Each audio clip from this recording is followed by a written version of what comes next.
What's good, YouTubeites? Happy quarantine day number. I've been working from home since Monday. 7? Is it 7? Well, welcome to Lords of Longbox. A Black Knight was happy or gracious enough to hook us up with a long-term spec list. Thank God, because we were going insane. So let's kick it out the way we normally do, boys and girls. Bust it. Shake and bake and pull it back. Oh my God. Somebody show me something. Hold on and get some, boys. That is why they gonna be.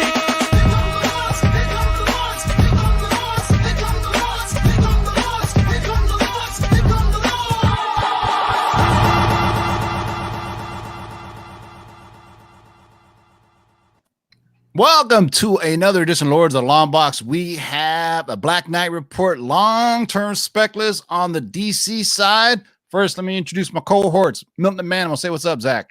What's going on, everyone? Hope everyone is still safe and healthy and hanging in there.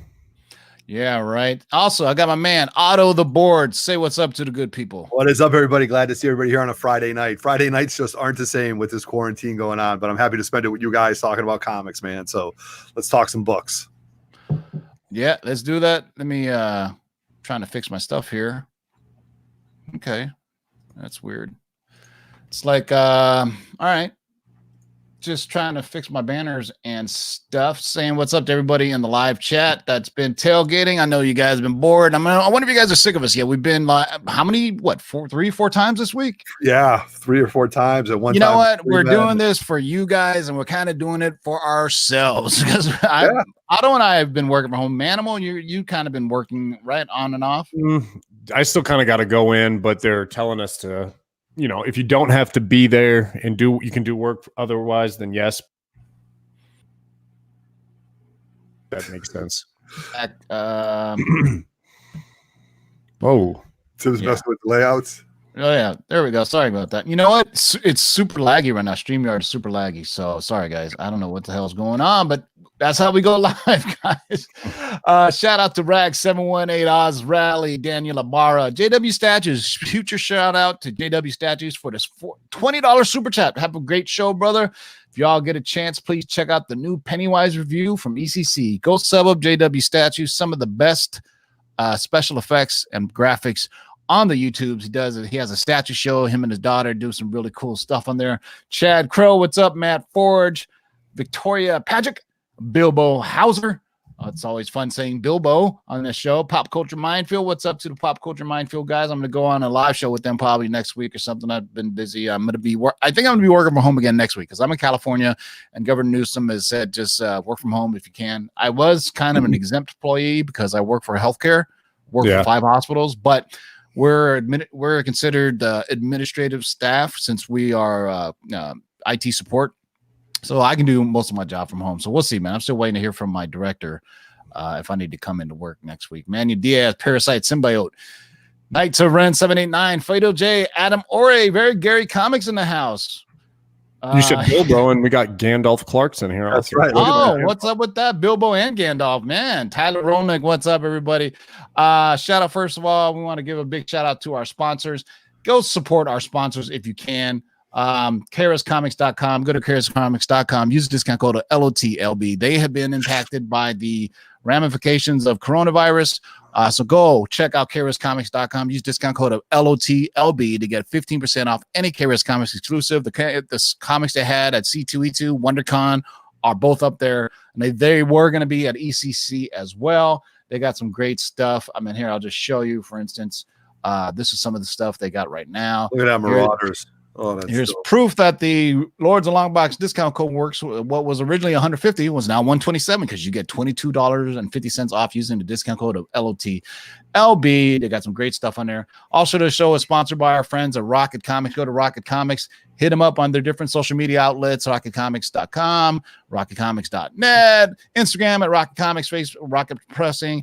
Tell them the Lord sent you. Get 20% off your first order for pressing, and that's unlimited. You got $10, $20, $30. You get 20% off your first time, and then if you come back, you get another 10%. Just tell them the Lords or the 3 Men in the Basement sent you. And here's some of the stuff that they've done. Look at that. 8.5 up to 9.6, 6.5.0 to 6.5. These are slab copies that he cracked, pressed, and resubmitted. So that's some of the magic that could be done. He's not a miracle worker, but sometimes he can work that magic.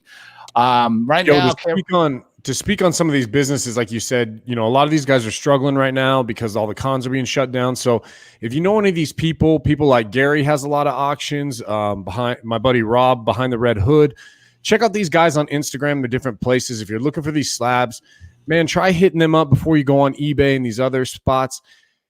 Help them out. Try to sell your business with these guys. I'm sure a lot of people will be making some deals right now too, but take care of these guys so they can still be doing this when all this stuff is done and be back at the cons. So my LCS is shut down. Comic Tunes and Toys and Tussin, the big to do. So they're figuring out ways how they can mail people their pull list. So hit them up on social medias and whatnot. Then you may be a great chance to get some books that may have not sold out from because I think they closed Thursday. It was when Gavin Newsom gave the mandate. So Wednesday they were still opening and they were doing curbside drop off. So all the comic shops are really finding creative ways to get people their books, man. They're doing curbside drop off, all these kind of cool things. But right now, and when I talked to Big To Do, they were going to practice social distancing. So they were going to limit the amount of people that are in one place at a time to come in. Because I would tell you right now, my comic shop on Wednesday is popping. There's a line of people to get in there at when they open at 10:30, 11 a.m. in the morning. It's one of those shops that are just bang. It's just like packed on Wednesday all day long. You see people like everybody. You see guys in scrubs. You see like there's a woman that comes in there and grabs her pull list. She's about 70 years old, sweet old lady, and she pulls comics. That's why when people just have this demographic of comic, man, I see the gamut. I see teenagers. I see parents bringing in their 8-year-olds to get like kitty comics, and he's getting Wolverine. I mean, it's awesome to see that. And right now, fortunately, that old lady needs to stay home because especially her. Yeah, I told my mom people who need to be staying at home more than people like us. Well, and young people too, because they're now a 35-year-old died of the coronavirus in California. He went to Florida Disney World, came back, got it, and died. So their young people are getting it too. So, and you can be, you see all these NBA players are getting it, and they're probably the most healthy people they're athletes, right? But they're not just, they have it, but they don't have the symptoms, but that doesn't mean they can't be a carrier for it. So enough of that. It's been on the news already. Also, check out our friends at the Geeky Swag Shop. Please help them out. They have an online business, so do whatever you can for them. Also, our friends at coverprice.com. We've been doing top 10 lists. Go check out coverprice.com for some great. If you're bored, you can stay down there for a good 3 hours. You just get all kinds of sales data. Follow them on Instagram as well. Cover Price without an E on the cover, COVRPRICE. They have a great Instagram account that kind of posts like things daily, not just you don't have to wait for our weekly report. Which next week I think we're going to come out on our weekly top list on Tuesday because it's time sensitive, so we want to come out and drop it to you as soon as we can. Do we cover everything? Yeah, I was on coverprice.com today for almost an hour and a half, just looking over data, going over some books. And that's just because Otto's blind. He didn't know what he was reading. Exactly. I'm just going back and forth. Like, look at all the pretty pictures. Look at all these cool superheroes. But no, it's a really cool interface. It's really neat to look at the books. Yeah, it is fun. You can fall down the rabbit hole in that shit. You really can, right? But it's a easy and aggravating website, and it's well done. It's if you look at the internet like 15 years ago, comic book websites were awful. Priceguide.com or the first like iteration of the CGC forums is awful, just like old like forums. So, yeah. So let's get right to it, boys and girls. We're gonna knock this out in a good, short amount of time. And you know what? If you guys have questions, save them for after we do the long-term spec. We'll hang out for as long as we can. You guys, we're till 7 p.m. Eastern, guys. We can do this, right? We can do this with our eyes closed, man. Today, tomorrow, the next day.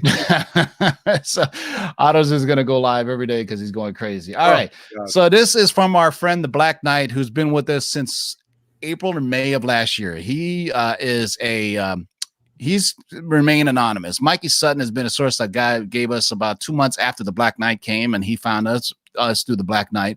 Black Knight liked what we were doing, and he said, I know people, but I want to remain anonymous. And then he's the one that actually gave us the long-term spec for Manwolf. I don't know if you guys know this, but the website started reporting yesterday that Sony is developing Manwolf for the big screen. And guess what? We dropped Manwolf back in June of 2019. Unfortunately, that was on the Old Lords YouTube channel, but guess what?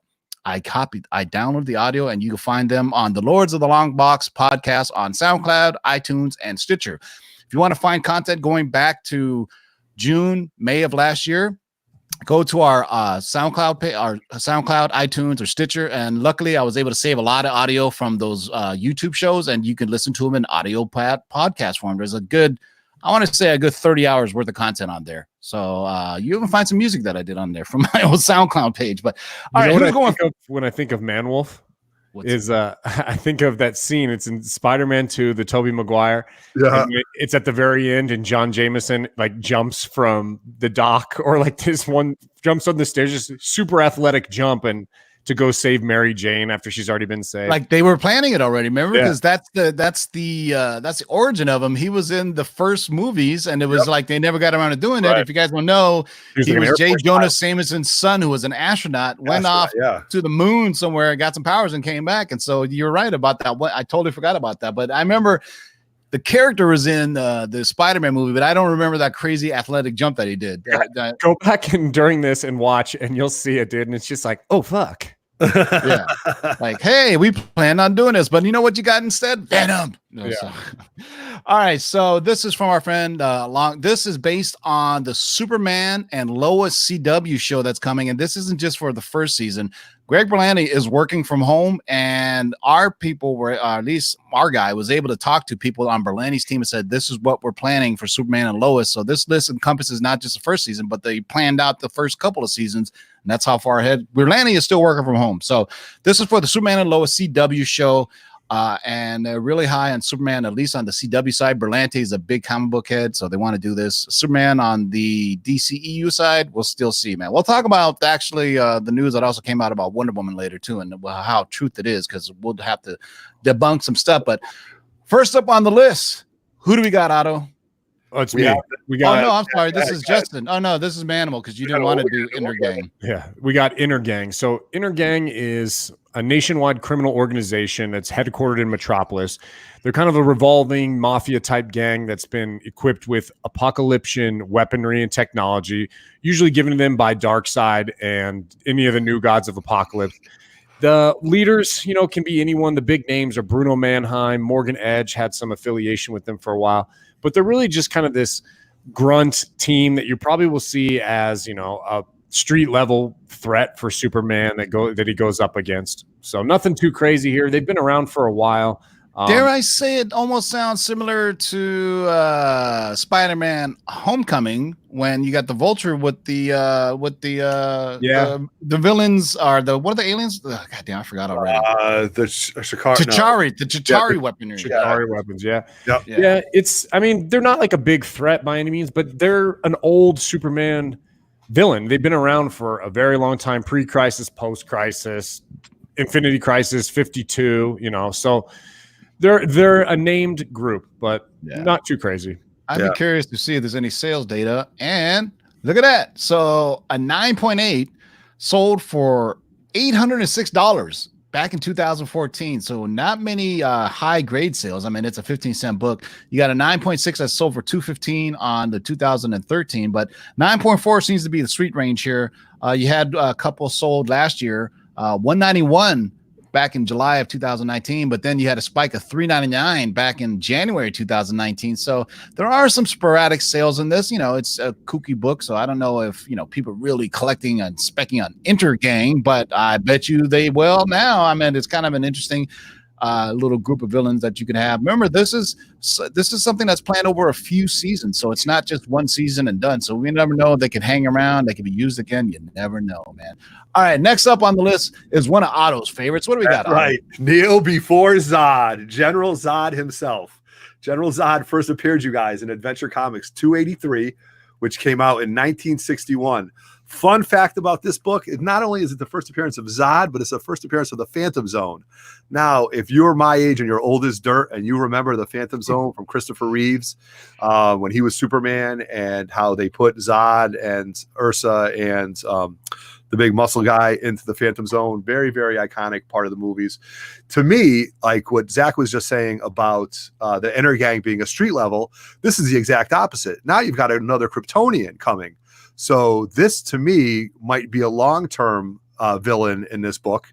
And this is just a very underappreciated book. It's undervalued, I think. And Zod is a true enemy of Superman politically, power wise, and he's just a great villain. And when you talk about all the DC villains, he's got to be up there in the top 5 when it comes to fighting Superman. So just a great book. And it came out in 61, but it is still considered a bronze book. But Tim, what do we got for sales data on this? Well, I want to bring up like on the Man of Steel. I really enjoyed that version of Zod. What's his name? Michael Shannon did a great job. He's a great actor, first of all. I mean, I thought he portrayed Zod really well, and you even felt sorry for him what he was trying to do a little bit. Correct, absolutely. And even the chick was hot too. The short hair chick that I guess was the same that was from the other one. Somebody was asking about the first appearance of what's his name? Intergang, and it is Kirby. Kirby wrote and drew that issue of Superman's pal. It's on the wiki for it if you want to know. So there was that time when Kirby came over to DC and was doing a lot of stuff for him. So Kirby did do that one if you're interested. So sales data on this, surprisingly interesting. And you know what? Hold on, guys. I put the wrong graphic up here. I'm stupid. I suck. Son of a... I know I'm used to do it all. It's tough to do it all. It's tough, man. It's I'm over here doing all the graphics, and our friends at Cover Price were like happy enough to give me the links for them on their website. Yeah. So disregard that sales data. That's not true. I'll talk about it a little bit, Tim. I'll talk about it. So right now, you don't have anything more than a 9.0 in the census, guys. Believe it or not, and that average sale is at $15.93, and that's the average sale on that. You've got a 7.5 typically is going for somewhere around $500, and then a raw, you can get a raw for around $130.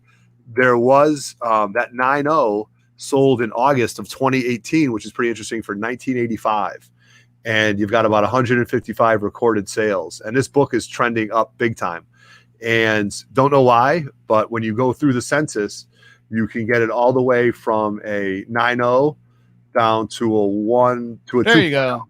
So here's the sales data on the high end of it. So 9.0.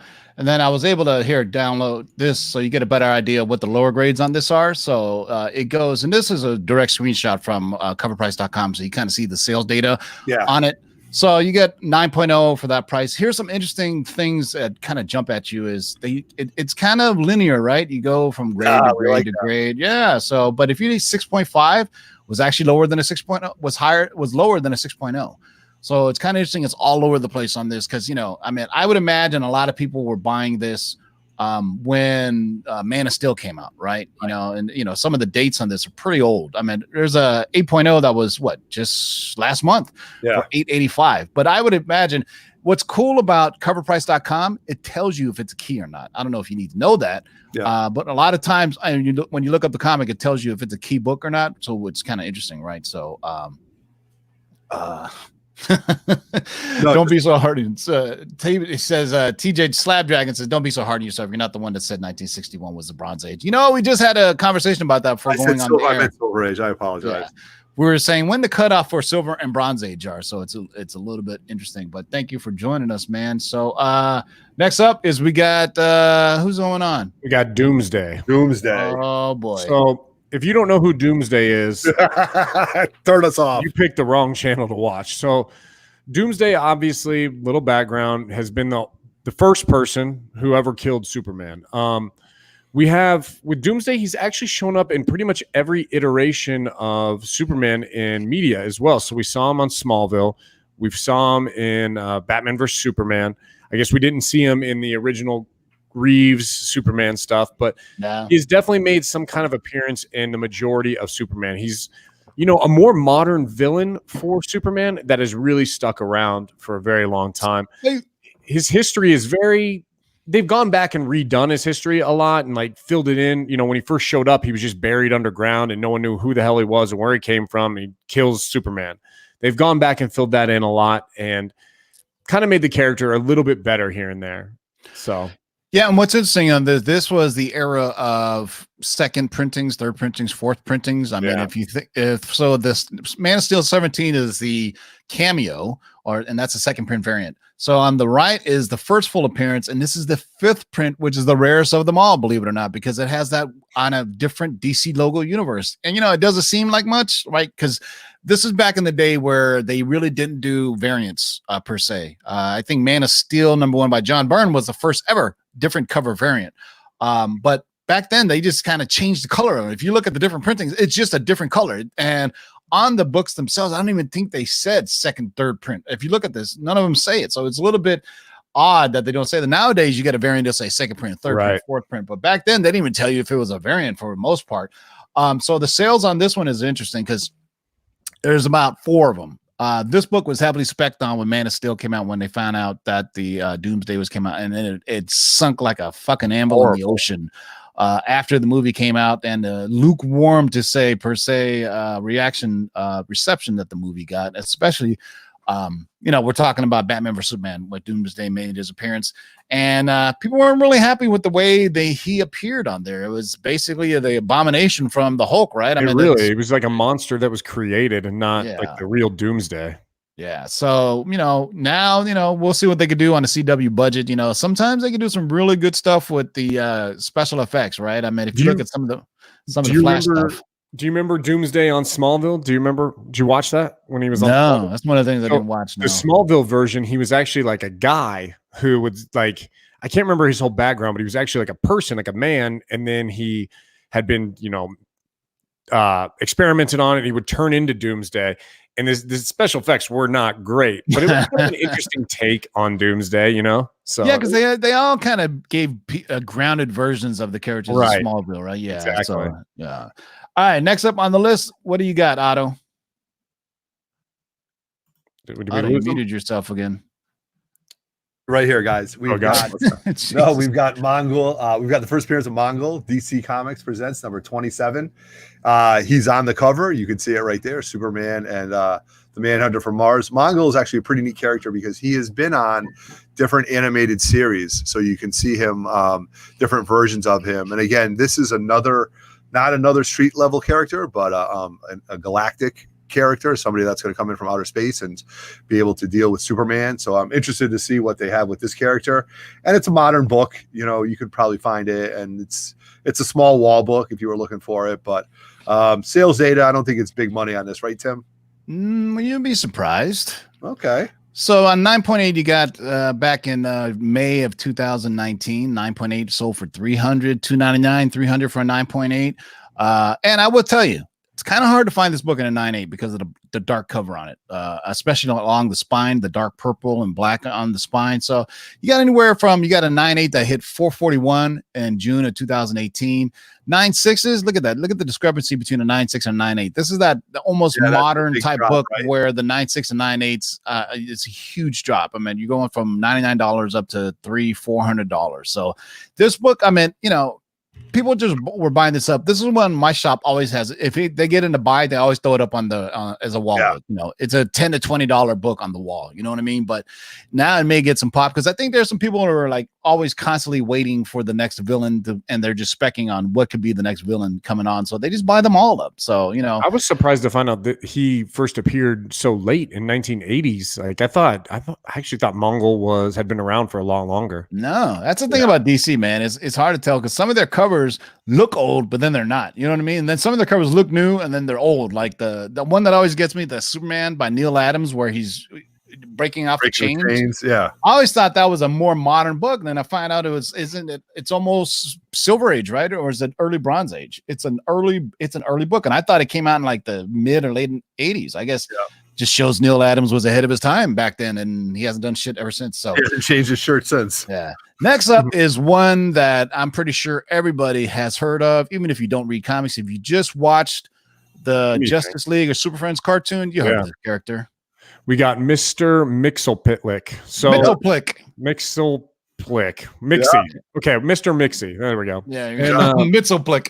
So Mixie has been around. He's a fifth dimensional being. He's constantly bugging Superman. He's like a trickster god, almost reality warping powers.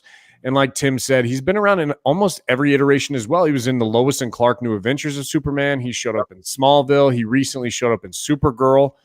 played by the guy from Reno 911. Is Nice. Mr. Mixie. But yeah, so he's a real popular character for Superman, sometimes a villain, sometimes a good guy, really just more of an annoyance than anything else, but super uber powerful. Yeah, I mean, and like if you're like Otto and I, who grew up in Saturday morning cartoons, we remember Mxyzptlk on the Super Friends. I mean, that's when I really first got him. And as a kid, I just thought he was an annoying ass character. You know, why is this little guy messing with everybody? How is he so powerful? Right. And then how did you have to get him back to the fifth dimension? What did you have to trick him to do? You say his name backwards. Yeah, that's right. Exactly. Good job. How the hell do you say that backwards? Milk. Yeah, I don't know, but you had to say his name. You had to trick him into saying his name backwards, and then how did those words happen more than once? That's ridiculous. Exactly. Like, oh, Drex, I fell for it again. Those damn Wonder Twins power activated. I am a giant icicle. But anyway, I was really curious when I got this. When I said I got to look up the sales data on this, see what it's at, and I was like, you know what? It's not that bad. But this is an interesting one too. It's just one of those books people rarely get, or it's just either rare to find or worth slabbing, because it's an early issue. Superman number 30, Golden Age. Yellow cover. Golden Age. Crazy. Yeah, it's Golden Age. 10 cents right there. So 6.0 sold for $5.50 and way back in 2013. Then 2017, you had a 862. And this is really, I mean, I put it in this context because I didn't really want to oh, here's a spec book. It's only, $3,000, So here, let me pull up sales data, because I think there was like really expensive sales data on it, because, it's Superman, it's Golden Age. And I always found out what's interesting to me, especially on Superman, there's a ton of yellow covers. I don't know why that is. If yellow they love that cover. There's also a ton in Detective Comics and early Batman run. They love that yellow, the early Golden Age DC stuff. So there was a 9.2 that sold for 4,300. So just, that's, to me, that's still cheap for a Golden Age Superman book. That's crazy.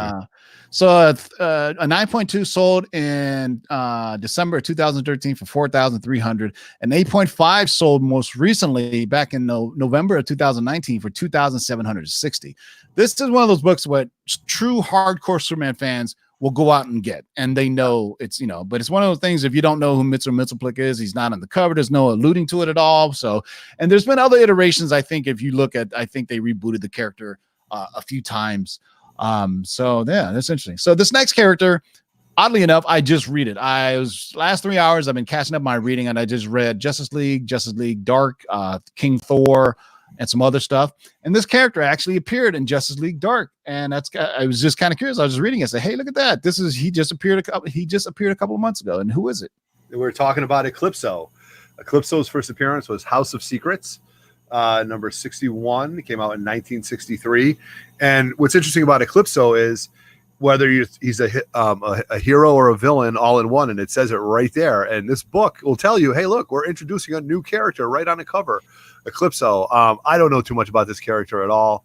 Tim, if you know, then you can just enlighten us with your knowledge. But just an interesting book, something that I don't really see that often, but maybe he's not a hero now. Yeah, he hasn't been a hero since New 52. Yeah, he's definitely a villain now, though, and pretty powerful at that. He's a pretty powerful magic. Yeah, he's a pretty powerful magic user. Yeah. So I can see how he's a match for Superman, because he's Superman's besides Superman's kryptonite, is magic, right? Yeah. I mean, if you don't have kryptonite, you use magic. And so he's a powerful magic user.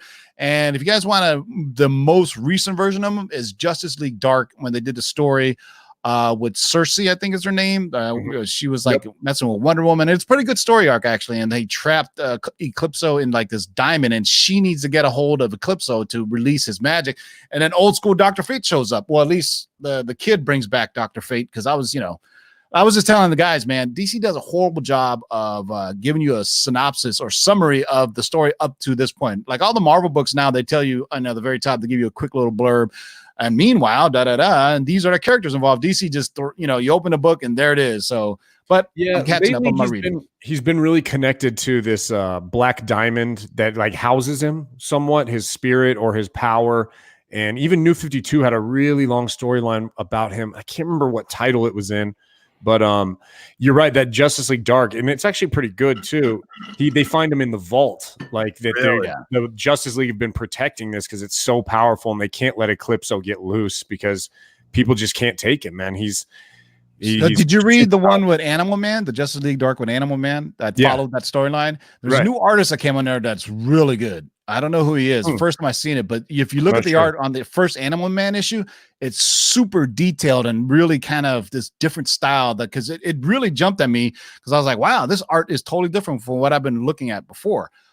So I'll be able to talk about all new comics because while I'm at home, I'm catching up on all my reading. I'm 5 months behind, but pretty soon I'll be able to just talk about it and go online and just give reviews on because I'm reading everything. Damn it. It's getting crazy. It's stuck at home. So let's see what sales data we got on this. Good Lord have mercy. Why?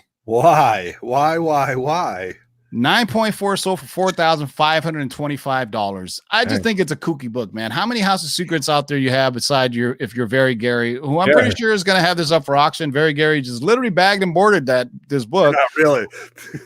So a 9.2, $3,860 back in 2017. And then after that, I mean, it's even 9.0 back in 2016. I mean, Eclipso must be pretty, I don't know, popular character. I mean, I don't really do DC all that much, but I dig House of Secrets. I think it's a kooky kind of book, back in the House of Secrets or Chambers of Horrors or whatever the fuck they were doing back then. So Mark Merlin battles Dr. Seven, King of the Supernatural. I dig that. I'm really digging digging the Justice League Dark because that's my stilo, man. I love cosmic stuff and I love supernatural stuff. Yeah.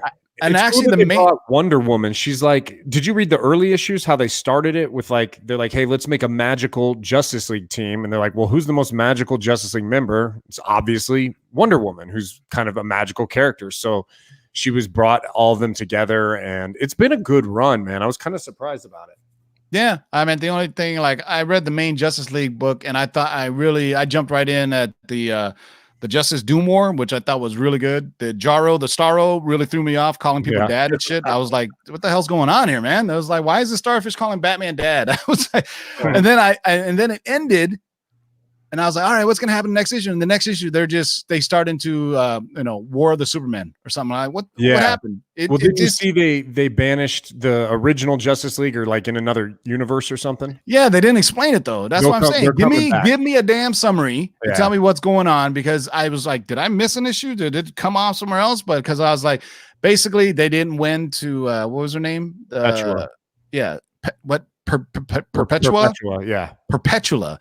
They lost to Perpetua, and then they said, well, we still have a chance, and they all ran in there, and the Commandy was in there because he put it.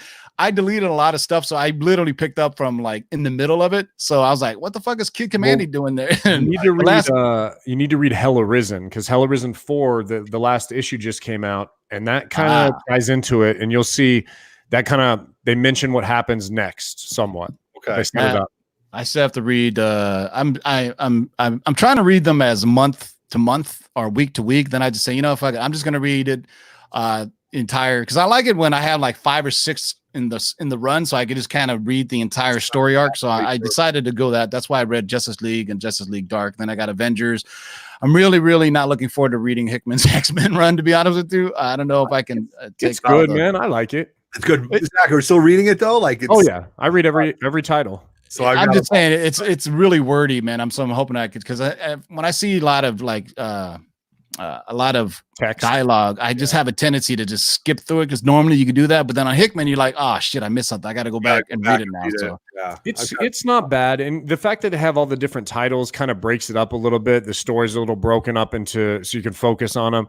It's not amazing, but it's not bad. I know a lot of people are out there panning it, but Hickman's a slow burn, man. You have to give him time. The Thor stuff was really good. Like King Thor, was a nice little way to finally tie up the God Butcher Gore storyline. I did King Thor and his 3 daughters. That's cool. Yeah, the King Thor was good. I thoroughly enjoyed that. So. All right, man. Well, we're all tidied up here, man. If there's anything you guys want us to talk about, we got a good 25 minutes left. If you got any questions in the live chat, if you're new to the channel, make sure you subscribe, hit that notification bell, and hit the like button. You never know when Otto just might pull something out and start auctioning it.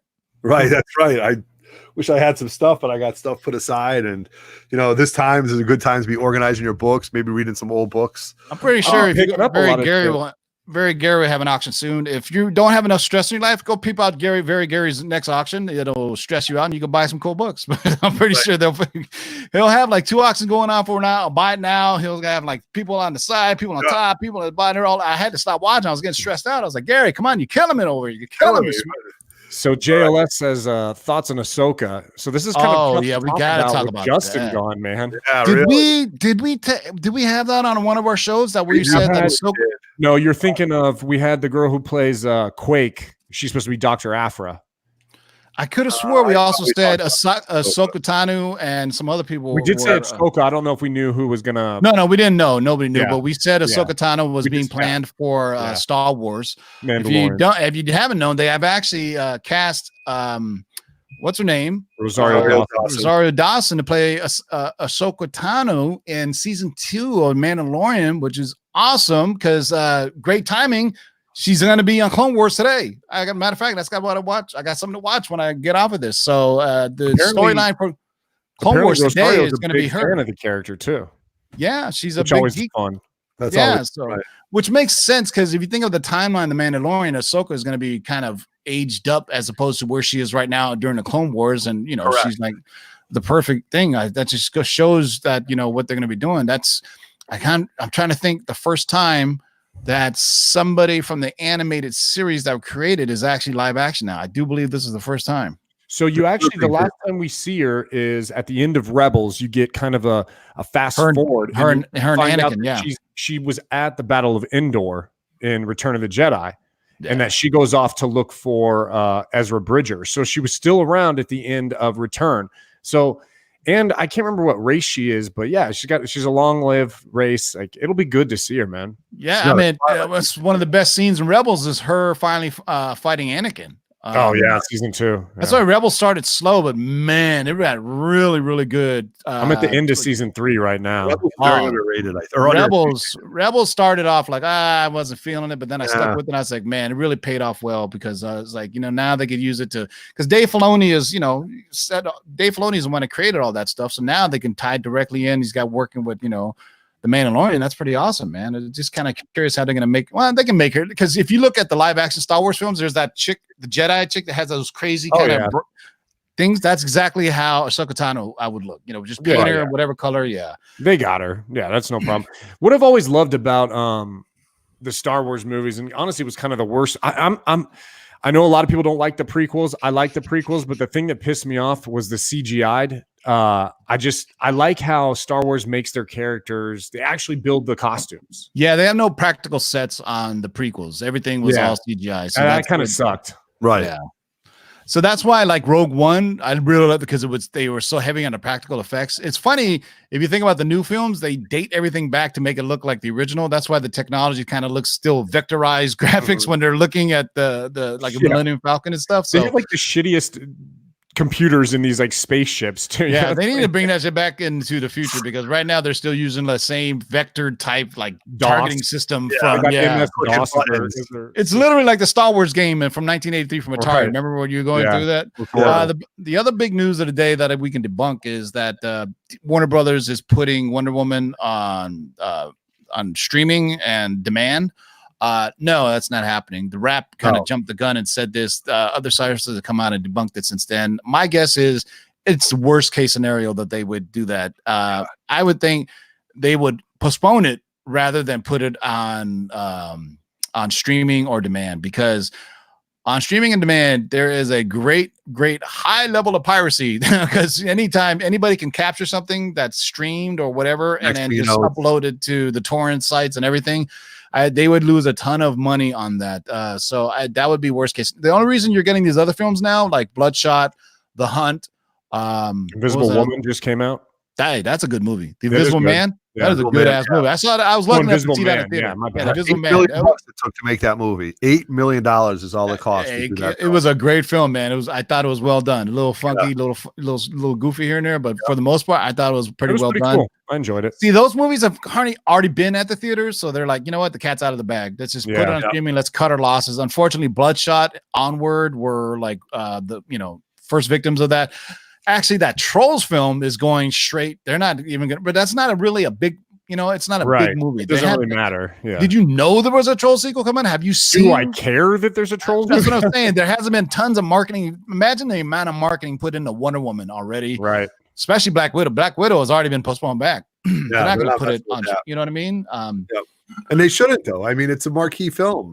And something that you have to see on the big screen. I don't care how big your TV is. I don't know if you have an 80-inch TV. You're burning up the retinas. So if there's a Marvel movie that you could release streaming, I feel like Black Widow could be the one, because I know it's part of this new phase, but it's somewhat of a prequel. So it's not like it's really moving. I don't know. I see some of the action pieces. They look pretty big, man. It's like, it's something that you could definitely hit the big screen. Oh, no. I think for sure it'd be awesome to watch on the big screen. I guess I just mean like in terms of setting up the next phase of Marvel, it's not necessary. You would have to put in some serious security measures to keep it from being pirated, because for every person that says I'm willing to pay $20, there's somebody says I'm going to find out a way to illegally download it. I just think the possibilities of piracy are just so high for releasing something, on that's why you don't see many theatrical releases and they come out the same. I was reading this up a lot because there's a lot of free time out there. So there's typically a 90-day theatrical run. And then after that, it's the contract the studios have with the theaters where to go 90 days. And then after that, you guys can do whatever. And typically the studios will wait another 2 months and then release it onto Blu-ray or DVD. And now, you have Disney Plus or these other things where typically when they say on demand or VOD, if you have a cable provider, DirecTV, you have a whole list of channels that are things that you can buy on demand. Some movies that are kind of like what we used to call straight direct to DVD or video, they're direct to video releases like Batman Red Sun, right? That's something you could buy the DVD for, or you can buy on demand at the same time. So, hey, shout out to Efren Feliciano. Thank you for the $2 super chat. Great. Have a good evening, gentlemen. Great info as always. Thank you. I'm pretty surprised that actually like Rise of Skywalker hasn't been bumped up like Frozen 2 was, It is. It's out right now.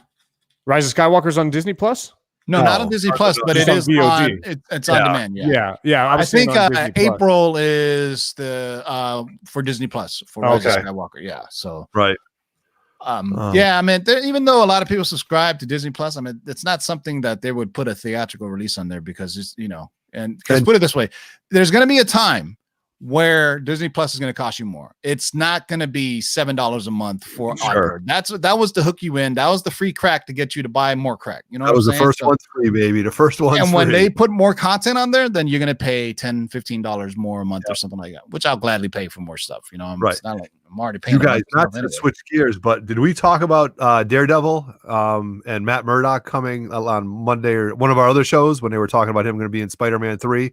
I don't think so. How Kevin Smith, it's kind of almost started that rumor. And then he debunked it, right? No, Kevin Smith simply brought it up on a live chat that he heard a rumor, and then all the clickbaity movie scoop sites that Kevin Smith says Matt Murdock's going to be in. No, like everything always got. I get alerts. I don't even think the rights to Matt Murdock Daredevil have been released from Netflix by the time Spider-Man 3 comes out. So, dude, right now all the movie scooping websites have absolutely nothing to do. What's even worse are the movie reviewers like Jeremy Johns and Stuckman and John Campett, the YouTube movie reviewers.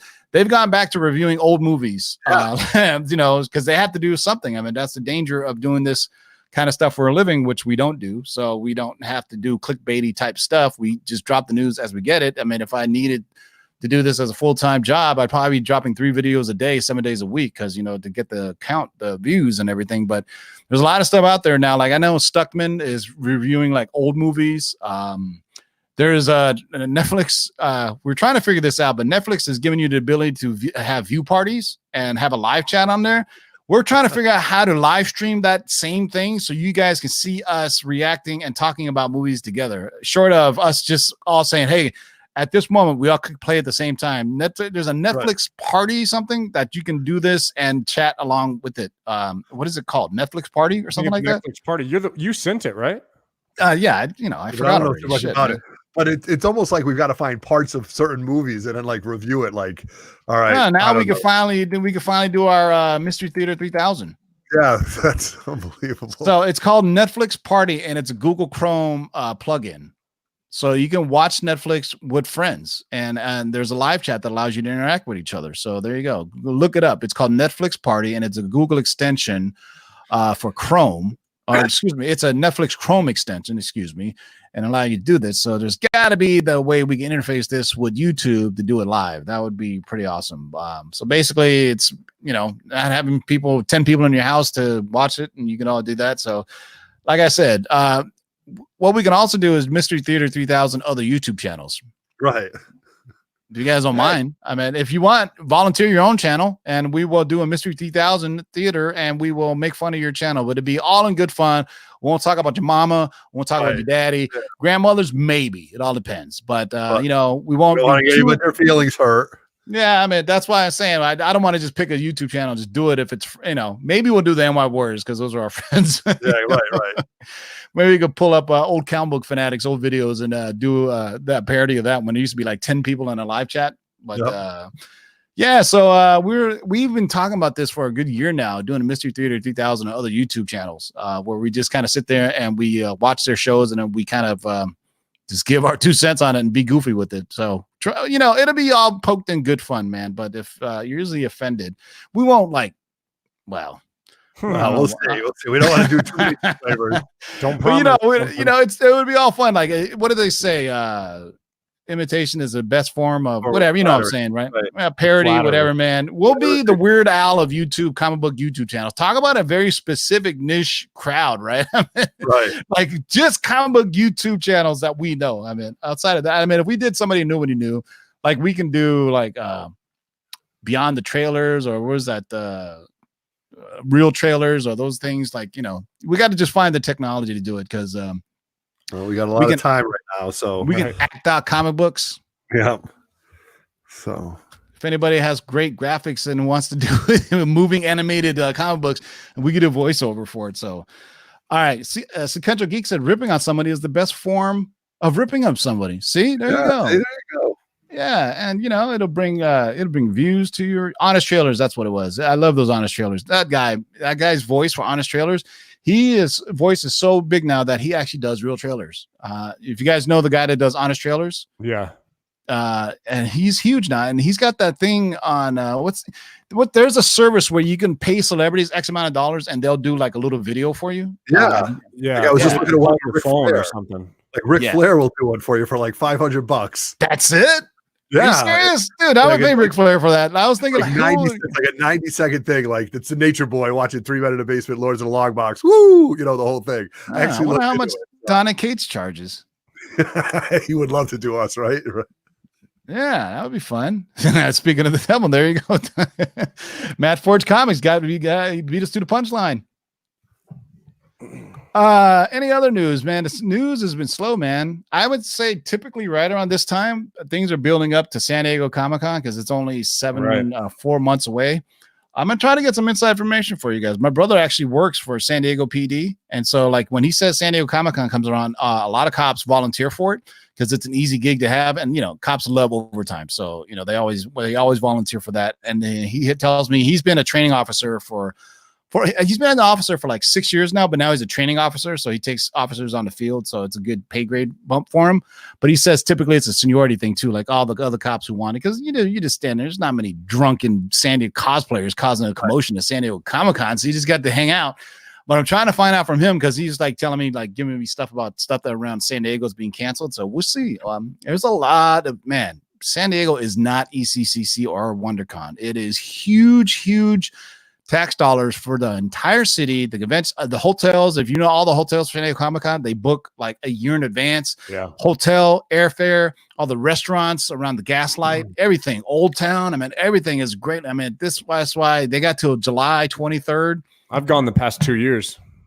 Yeah. And it's nuts, man. It is. And what's weird is like ECC push theirs back to August. So they're really putting a stretch on people who are like saying, so you want me to spend money to go to San Diego Comic-Con and then ECC back to back? Right. Not alone if you're a dealer and the logistics of getting ready to go back to back cons, but people are exhausted after San Diego. I mean, but just the think if you're a collector, right? And you go to Emerald City Comic-Con right after the biggest show ever. I mean, the good news is comics are super expensive there. But you also have to think of the booths. But but ECC has already said they're going to be putting their show in August, which is, man, that's pretty close, because during that summer schedule, cons are like back to back, right on top of each other. For me up here in the Northeast, we've got Terrificon, which is the way they planned it. It's going to be the week right before ECC. So yeah, that's a big deal. So you've got to figure out, which artists are going where and what vendors are going there. And yeah, there's a lot of logistics to plan for these guys who do the con circuits, right? There's a lot of guys losing money right now, to be honest with you. Yeah. All these artists from independent, I'm not talking about the big names, but the independent artist guys, those artists are, book these trips and stuff like that. They're out a lot of money. So it's really terrible right now.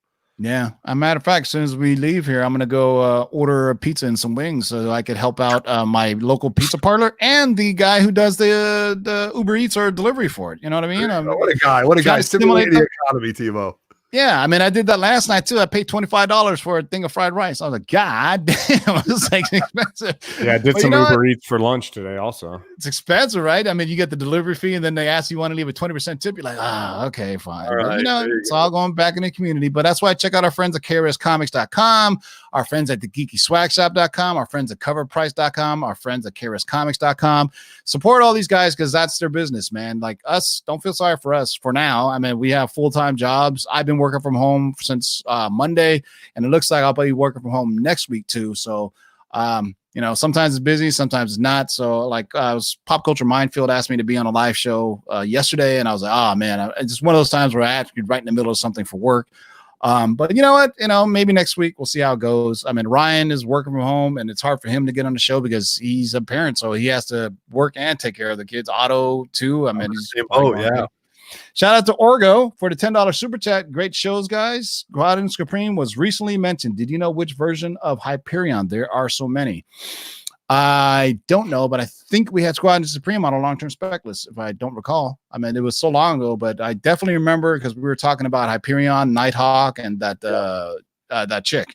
There was a writer, I remember, because it was like weird group of characters from Earth 2 or Earth 3 or Earth whatever it's called, but we had it on a long-term spec list a while ago. So we go back. If you want to see the Lord stuff, that for those who don't know, this channel was terminated due to a rogue YouTube algorithm or somebody was plotting against me. But that's right, took you down. My channel been around since 2015, so there's a good 4 years worth of content that was just wiped off this earth. Luckily, about 2.5 years ago, I started downloading the audio and I recreated the Lords of the Long Box audio podcast. What I did is I downloaded the videos and I extracted just the audio and I uploaded them to SoundCloud. And then alternatively, it goes to Stitcher and iTunes as well. So we got shows going back like 2.5 years. Definitely I think as starting with episode like 110 or 115, our Black Knight long-term spec list started all Black Knight scoops started right around episode 136. And if you go on to SoundCloud, you'll see it. It'll say Black Knight Report. So, but if you want to see some of the old specs that we have going back to April and June of last year, go check out our podcast. I wonder if I could do the exact opposite. I upload the podcast to YouTube and just put like a picture of us, a static picture. Right, exactly. And just have the audio playing. You probably could, to be honest with you. I really wanted to do, but I just not smart enough to do it. Is create a cartoon of us talking. You ever seen where people upload podcasts like Joe Rogan? Somebody did that with Joe Rogan stuff, where they created like cartoons of Joe Rogan talking and telling stories about stuff. I just don't have the technology for it. But if any of the Lords of the Long Box followers and friends have those skills, holler at me. I would love to do that. Animated versions of ourselves talking. That would be great. But anyway, we put as much time as we can. Go check out our friends at the Comic Core. They come on right after us on the Comic Core channel at 7 p.m. Pacific. They usually go live every Wednesday right after us. So go support our friends at the Comic Core. That's CORPS. Like corpse with a PRS, like the Marine Corps. So yeah. Comic Corps. Like sometimes last time I said that somebody searched and I go, I look for Comic Corpse. I didn't find it. They thought it was like a zombie corpse, so the Comic Corps, like the Marine Corps. All right. Any last words, Zach? Nope. Just everyone stay safe out there and take care of yourselves and your families. All right. Wobble said he'll do the audio to video transfer to you. There we go, Wobbles, I know how to do that actually. I'm actually gonna post it next. Is I started finding my old music. I used to do mixes, and I have like 30-40 minute mixes that I'm gonna post on here. And I know how to upload an MP3 and then put static images behind it. But I appreciate it though. Well, I'm talking about actually animated cartoons. Turn us into cartoons. Yeah, that would sync up with the audio. I know that's a high level of like video editing, but just in case somebody just has it and maybe you got time and they want to help us out, we get some free advertising. Yeah. Speaking of which, out of the board, what do you got? Not much, man. Thank you guys for joining us tonight on this Friday night. Check out our other channel, 3 Men in the Basement. Nemesis Prime did a nice indie video. We've got some stuff going on there, and I'm going to drop a new video on 3 Men in the Basement this weekend. And just stay tuned, guys, and be safe and keep reading those comic books and keep digging them in long boxes. That's right. You know what? I'll probably start doing comic book reviews since I'm so bored, and I'm going to be reading everything. And I'm going to finally be caught up. It takes a nationwide quarantine for me to finally read all my comics and get caught up. I'm behind 6 months. So by the end of this week, the end of next week, I'll be thoroughly caught up and I'll have read this week's stuff too. But till next time, boys and girls, keep digging in them long boxes. Peace out. Bust it. Shake and bake and pull it back.